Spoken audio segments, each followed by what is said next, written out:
Hello students, Bhagwati PG college की BA part first year की class में आपका स्वागत है। पिछली कक्षा में हमने सुदामा चरित्र के बारे में अध्ययन किया था। आज नौ दोहों के बाद आगे का जो भाग है उसका हम अध्ययन कर रहे हैं।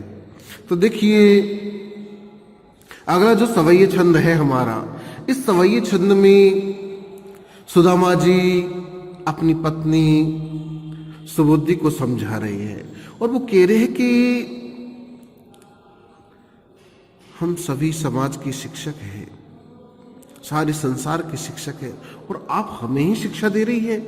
अरे हमें केवल परमात्मा की भक्ति का ख्याल रखना चाहिए, इसके अलावा और किसी बात का ख्याल रखना नहीं चाहिए। तो देखिए कि शिक्षक हो सिगरे जग को, ध्यान दीजिए, शिक्षक हो सिगरे जग को, ताको कहा देती अब है शिक्षा। जे तप के पर लोक सुधारत, संपत्ति की तिनको नहीं इच्छा। मेरे ये हरि के पद पंकज, 12,000 ले देख परीक्षा। औरन को धन चाहिए बावरी, बामन को धन केवल भिक्षा। तो देखिए, मैंने पहले भी आपको इस बतलाया था कि ब्राह्मण समाज की सेवा करेगा। किस रूप में करेगा? शिक्षा के माध्यम से, ज्ञान के माध्यम से। क्षत्रिय समाज की सेवा करेगा किसके माध्यम से? अपने बल के माध्यम से। एक वैश्य से समाज की सेवा करेगा, वो किस प्रकार से सेवा करेगा कि व्यापार के माध्यम से समाज की सेवा करेगा, दूर दूर की जो वस्तुएं हैं उनको उपलब्ध करवाएगा। एक शूद्र है, वो समाज की सेवा करेगा अपने श्रम बल के द्वारा, और उसके एवज में उनको मेहनताना मिलता है। और मेहनताना क्या है कि ब्राह्मण भिक्षा मांग सकता है 5 घरों से। 5 घरों में वो भीख मांगकर अपना पेट का पालन कर सकता है। धन इकट्ठा नहीं करना है, केवल अपने जीविकोपार्जन के लिए, अपने पेट के पालन के लिए 5 घरों में वो भीख मांग सकता है। इसी प्रकार से एक क्षत्रिय को अपने राज्य का, अपने परिवार का पालन करने के लिए छठा हिस्सा जो उपज होता है उसको प्राप्त कर सकता है। वही वैश्य उस मुनाफे के रूप में कुछ ले सकता है, लेकिन जो जायज मुनाफा है। इसी प्रकार से शूद्र, उसका भी समाज, जिस प्रकार ब्राह्मण का पेट पालन समाज करेगा उसी प्रकार से उसका भी पेट पालन समाज करेगा। तो देखिए क्या कह रहा है कवि कि शिक्षक हो सिगरे जग को तिए, हे स्त्री, कि जो शिक्षक है सभी समाज का, सारे जग का, ताको कहा देती है अब शिक्षा। उसको अब शिक्षा दे रही है कि इस कृष्ण के पास चले जाओ, आप मौज, मैं ब्राह्मण हूं, मैं शिक्षक हूं, समाज का, जग का शिक्षक हूं, तो आप मुझे शिक्षा दे रही है। अरे जे तप के पर लोक सुधारत, संपत्ति की तिनको नहीं इच्छा। अरे जो तप के द्वारा, तपस्या के द्वारा परलोक को सुधारते हैं, अपने पुण्य कर्मों के माध्यम से परम गति की कामना करते हैं, परम गति को प्राप्त करने की चेष्टा करते हैं, उनको संपत्ति की इच्छा नहीं करते हैं। वो संपत्ति की इच्छा नहीं है, क्योंकि प्राचीन काल से परंपरा रही है कि हमारा केवल पेट का पालन हो जाए। कहा गया है ना, साईं इतना दीजिए जामे कुटुंब समाए, मैं भी भूखा ना रहूं साधु न भूखा जाए। तो केवल परिवार का पालन हो जाए, पेट भर जाए, उसके बाद संग्रह नहीं करना चाहिए। एक कहानी है कि एक सेठ जी बड़े दुखी हो रहे थे कि भाई मेरी 6 पीढ़ियां तो बैठे बैठे खा लेगी, लेकिन 7वीं पीढ़ी के लिए धन इकट्ठा नहीं कर पा रहा हूँ, या धन इकट्ठा नहीं हो रहा, तब मैं क्या करूँ? तो किसी महात्मा जी के पास जाता है। महात्मा जी उसको कहते हैं कि ऐसा करो, तुम ये नगर के बाहर जो झोंपड़ी बुढ़िया रहती है, वो इस नगर की सबसे बड़ी धनवान है, उससे जाके मिलो। वो जाके देखता है कि टूटी सी झोंपड़ी, इसके पास पर्याप्त बर्तन भी नहीं है, ओढ़ने को बिस्तर भी नहीं है, पहनने को ढंग के कपड़े भी नहीं है, और सवेरे का खाना खा के बैठी है, शाम को इसको पता नहीं है। तो उससे पूछा, तुम धनवान कैसे हो? कि मुझे कोई चिंता नहीं है। क्यों नहीं है? कि सवेरे का मैंने खा लिया, शाम को परमात्मा देगा, और जब शाम को खा जाऊंगी तो सवेरे की पर अगले दिन की चिंता मुझे मेरी परमात्मा करेगा, मैं क्यों चिंता करूं? तो सेठ को एहसास हुआ कि मैं 6 पीढ़ी का पर्याप्त भोजन की व्यवस्था कर रहा हूँ, धन संपत्ति इकट्ठे कर रहा हूँ, और फिर भी मुझे चिंता हो रही है इसको सवेरे की का भोजन है नहीं, शाम का भोजन का पता नहीं, और वो भी निश्चिंत है, तो उसको एहसास हुआ कि वास्तव में चिंता करने से कुछ नहीं होता है। तो देखिए कि शिक्षक हो सगरे जग को तिय ताको कह देती है अब शिक्षा, कि जो शिक्षक है सभी समाज का, सारे संसार का, उसको आप शिक्षा दे रही है। अरे जो परलोक तप के द्वारा, तपस्या के द्वारा परलोक को सुधारता है, उनको धन संपत्ति की इच्छा नहीं होती है। और आगे कहते हैं कि मेरे हिये हरि के पद पंकज 12,000 ले देख परीक्षा। अरे मेरे हिये यानी हृदय में, हरि यानी भगवान विष्णु के यानी के पद पंकज चरण कमल है, 12,000 ले देख परीक्षा। अरे 1000 बार मेरी परीक्षा लेकर देख लो, मेरे हृदय में तो भगवान श्री कृष्ण के, भगवान श्री विष्णु के चरण कमल विराजमान है, इसके अलावा मेरे मन में और कोई की कामना नहीं है। और अंत में कहते हैं औरन को धन चाहिए बावरी, बावन को धन केवल भिक्षा। अरे पगली, औरों को धन चाहिए, धन जिसको इकट्ठा करना वो कर ले। ब्राह्मण का धन क्या है?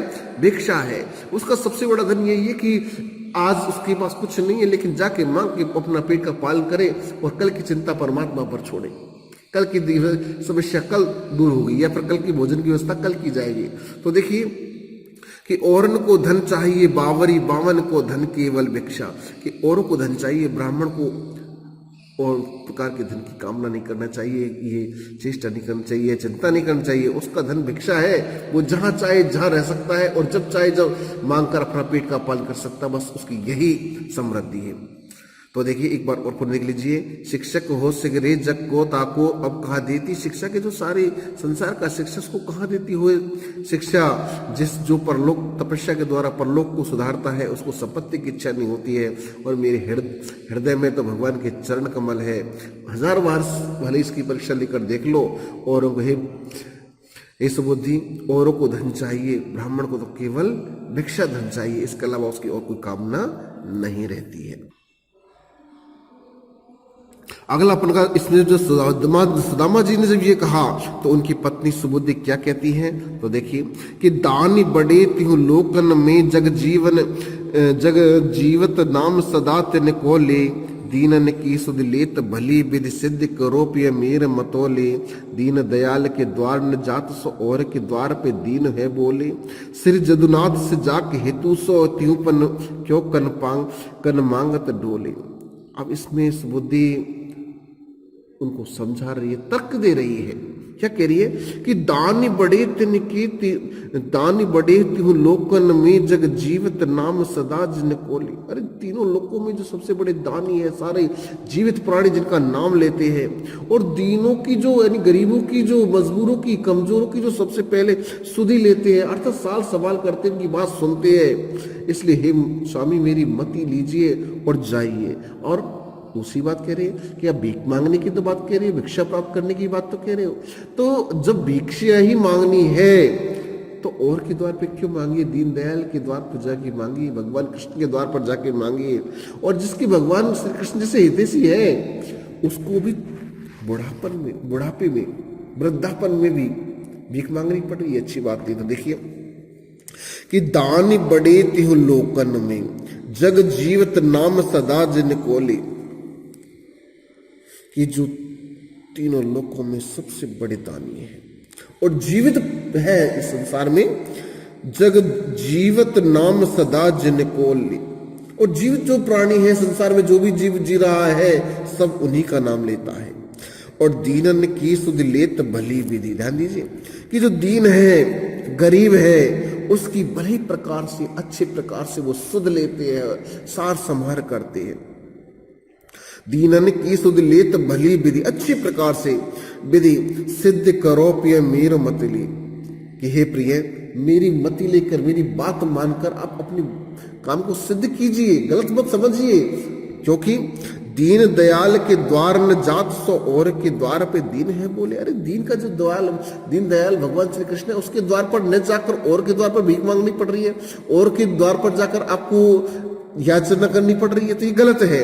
इसलिए अगर मांगना है तो भगवान श्री कृष्ण के द्वार पर ही मांगे। और श्री जदुनाथ से जाके हेतु सो त्युपन क्यों कन मांगत डोले। अरे यदुनाथ जी यानी ये जो यादव वंश के जो नाथ है, स्वामी है, भगवान कृष्ण है, और जिसके जो भगवान कृष्ण जैसे हितैषी है, श्री जदुनाथ से जाके हेतु, अरे तुम्हारे हेतु यानी यदुनाथ जी है, अर्थात कृष्ण भगवान जैसे हितैषी है, सो यानी वह व्यक्ति तिहुपन तीसरेपन में, बचपन, जवानी और वृद्धापन, उस तिहुपन में क्यों कन मांगत डोले, वो कन्ने ने अन्न मांगते, अनाज मांगते क्यों डोल रहा है, अर्थात उसको तीसरेपन में, बुढ़ापे में अनाज नहीं मांगना चाहिए। अब इसका जवाब सुभद्रामा जी देख कहते हैं कि किसका क्या कर्तव्य है कि छत्रिन कोपन जुद्ध जुआ सजबाज चढ़े गजराज नहीं, और बेस को बनिज कृषि बन शूद्र को सेवन साज नहीं, विप्रन कोपन है जू यही सुख संपत्ति सो कछु काज नहीं, के पड़बो के तप धन कन मांगत बावन लाज नहीं। तो देखिए हर हेस में चारों वर्णों के, क्योंकि हमारे प्राचीन भारत में, प्राचीन समाज में 4 वर्ण प्रचलित थे। सुदामा जी उन वर्णों का कर्तव्य समझा रहे हैं कि क्षत्रिन का पण जुद्ध जुआ साज बाज चढ़े गजराज नहीं, कि जो क्षत्रिय है उसका पण, उसका कार्य क्या है, युद्ध लड़ना और जुआ खेलना। जुआ खेलने से मतलब ये नहीं कि जुआ खेलना है, अर्थात जीवन का दाव लगाना, हर विकट परिस्थिति से जूझना। तो क्षत्रिय, क्षत्रिय राजपूत क्षत्रिय, को पण प्रण युद्ध जुआ, युद्ध लड़ना, जुआ खेला, जीवन को दाव पर लगाना। साज बाज चढ़े गजराज नहीं, साज ने सजाकर, बाज ने घोड़े चढ़े चढ़कर, गजराज ने हाथी, अरे गुहाती घोड़े पर चढ़कर युद्ध लड़ना, जुआ खेलना उनका जीवन का कर्तव्य होता है। और बेस को बनिज और कृषि, और जो वैश्य है उसको व्यापार करना, कृषि करना। वैश्य है वर्ग है, उसका कार्य क्या है, व्यापार करना, कृषि करना, खेती बाड़ी संभालना, ये वैश्य का कार्य है। शूद्र को सेवन साज नहीं, और शूद्र का कार्य क्या है, सेवा करना, अर्थात जो समाज है, वर्ण है, सभी की सहयोग करना। और विप्रन कोपन है जो यही सुख संपत्ति सो कछु काज नहीं, और विप्र यानी ब्राह्मणों का पन प्रण है, कार्य है, क्या है, जो यही सुख संपत्ति सो कछु काज नहीं, अरे सुख संपत्ति से कोई कार्य नहीं होता। ब्राह्मण का पन यही शिक्षा देना, इसके अलावा सुख संपत्ति, धन, ऐश्वर्य, ऐश और आराम से उसका कोई काम नहीं होना चाहिए। क्या काम है उसमें, और काम क्या है, के पढ़बो के तपुदन है कन मांगत बामनी लाजनी, या तो ब्राह्मण को पढ़ना चाहिए या तपस्या करनी चाहिए। के पढ़बो के तपोधन, या तो उसको पढ़ना चाहिए, शिक्षा पे अपना ध्यान रखना चाहिए, या तपोधन या तपस्या रूपी धन को प्राप्त करना चाहिए। धन जो है लक्ष्मी, इसको प्राप्त करें, उसको तपोधन, तपस्या रूपी धन को प्राप्त करना चाहिए। के तपोधन कन मांगते, कन ने अन्न मांगते, अनाज मांगते, बामन लाजनी, ब्राह्मण को लाज्जा नहीं आनी चाहिए। अर्थात ब्राह्मण का कर्तव्य यही है कि उसको जो मिल जाए उसको सेहर से। क्षत्रिय काम क्या है कि हाथी घोड़े पर चढ़कर जुआ खेलना, युद्ध लड़ना, जीवन को दांव पे लगाना, अर्थात जीवन के लिए संघर्ष करना। और जो वैश्य है उसका कार्य क्या है, व्यापार करना, कृषि करना। शूद्र का कार्य है सेवा करना, और ब्राह्मण को तपोधन या शिक्षा ग्रहण करना, यही उसका कर्तव्य है, यही उसका धर्म है। उसको अनाज मांगते, अपने भोजन को प्राप्त करते हुए मांगने में कोई लज्जा नहीं करनी चाहिए। तो अगला देखते हैं। अगला है जिसमें सुबुद्धि उवाच, सुबुद्धि बोल रही है, और सुबुद्धि सुदामा जी को क्या समझा रही है, तो देखिए कि कोद सवा जुर तो भरी पेट न चहती हो, दधि दूध मिठोती, शीत बिशीत गयो से सियात ही हो, हटती पे तुम्हें न हटोती, जो जनती न हेतु हरिसो तुम काहि को द्वार का पेल पठोती, या घर में न गयो कबहू पियो टूटो तवा और फूटी कटोती। बुद्धि स्थिति को समझ रही है, मान भी रही है, लेकिन फिर भी सच्चाई को बता रही है कि मैं धन दौलत की, दूध मिठाई की बात नहीं कर रही हूँ।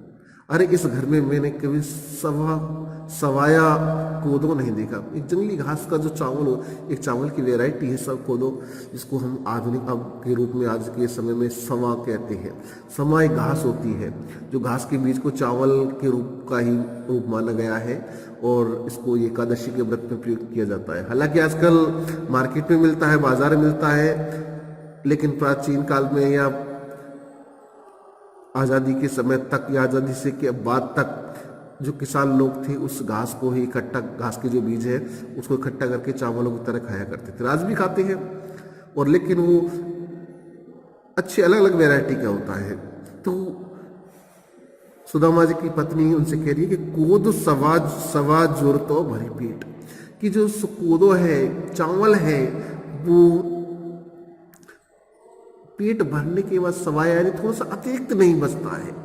कोदो सवा जोर तो भरी पेट, न चाहती हो दधी दूध मिठोती। अरे मैं दूध दही मिठाई नहीं चाहती हूँ, मैं तो ये बता रही हूँ कि घर में हमारे सवाया कोदो भी नहीं है, चावल भी नहीं, सौ पाव भी चावल भी नहीं है, यानी जो खा लेते हैं बस वही हो जाता है। इसके अलावा थोड़ा सा बचता तक नहीं है। इसके अलावा थोड़ा सा अतिरिक्त भी नहीं है कि हम कभी कोई मेहमान आ जाए, कोई अतिरिक्त अतिथि आ जाए तो उसके लिए हम व्यवस्था कर सके। सवाया भी तक नहीं है, पेट भर के नहीं है, सवाया तो कहाँ से होगा। शीत व्यतीत गयो सिस्ताही, और जो शीत यानी ठंडे है वो सिस्ताही, कांपते हुए, ठंड मरते हुए, सर्दी में कुकड़ते हुए, सर्दी में मरते हुए हमारी सर्दी गुजर जाती है। शीत व्यतीत गयो सिस्ताही, हो हटती पे न तुम्हें हटोती। मैं हटपूर्वक आपको वहां भेजती नहीं हूँ, मैं हट नहीं कर रही हूँ, आपको जबरदस्ती नहीं भेज रही हूँ, लेकिन देखिए हमारे पास खाने को पर्याप्त नहीं है। यानी कई बार ऐसा होता है खाना खाने के बाद भी थोड़ा बहुत अतिरिक्त खा लेते हैं, तो वो भी हमारे पास नहीं है। और सर्दी हमारी कांपते हुई, सर्दी में ठिठुरते हुए निकल गई, मैं आपको हठपूर्वक नहीं भेजती। क्यों? जो जनती न हितु हरिसो तुम्हें काहे द्वार के पेल पटोती।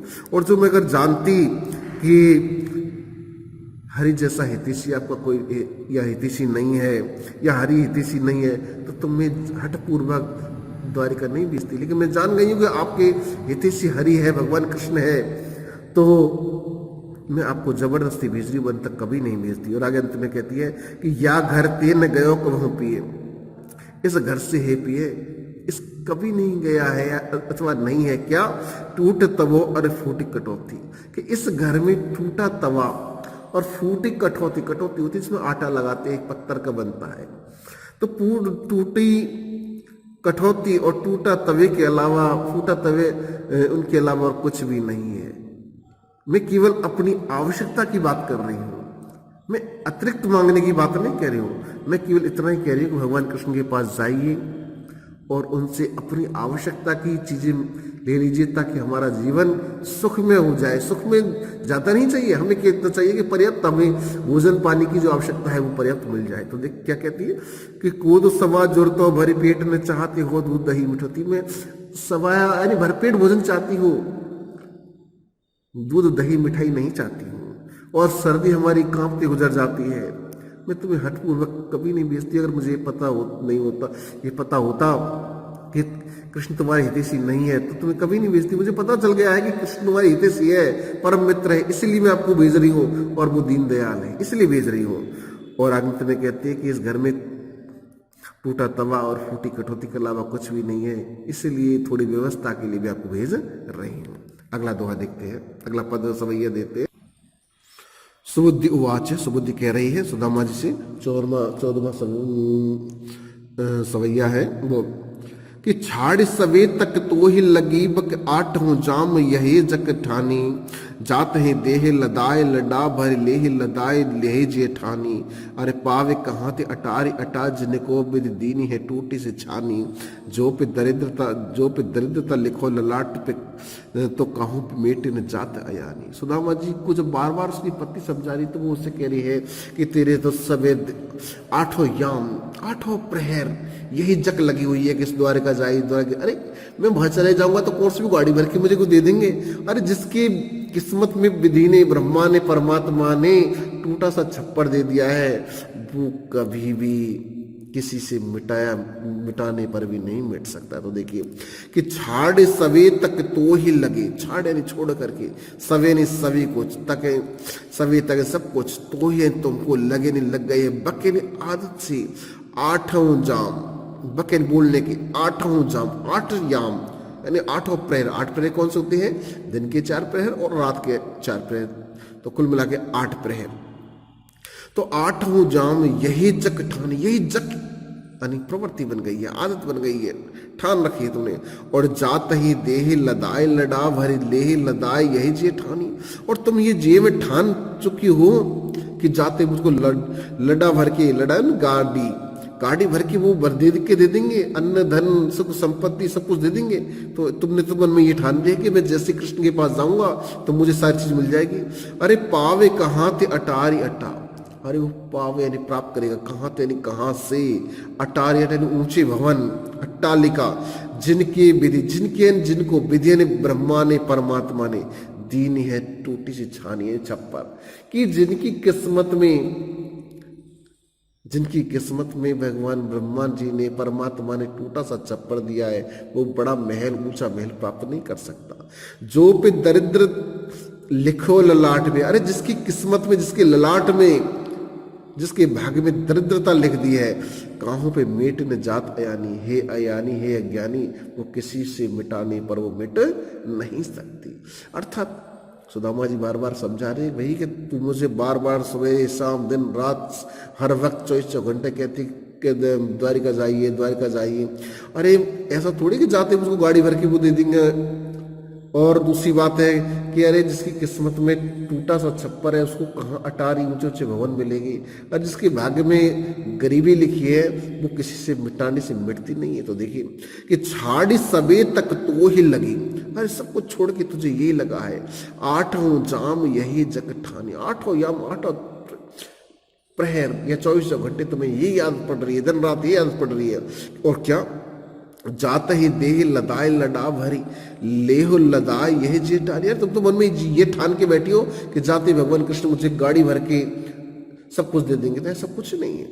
और पावे कहाँ थे अटारी अटारी, ऊंची अटारी इसको कहाँ से मिलेगी, जिसको विधि ने यानी परमात्मा ने टूटा सा छप्पड़ दिया है। और जो पे दरिद्रता लिखो है ललाट पे, जिसकी किस्मत में ललाट में गरीबी लिखी है, वो किसी के मिटने से मिटती नहीं है। तो आज के लिए इतना ही, आगे अपन पे देखेंगे। धन्यवाद।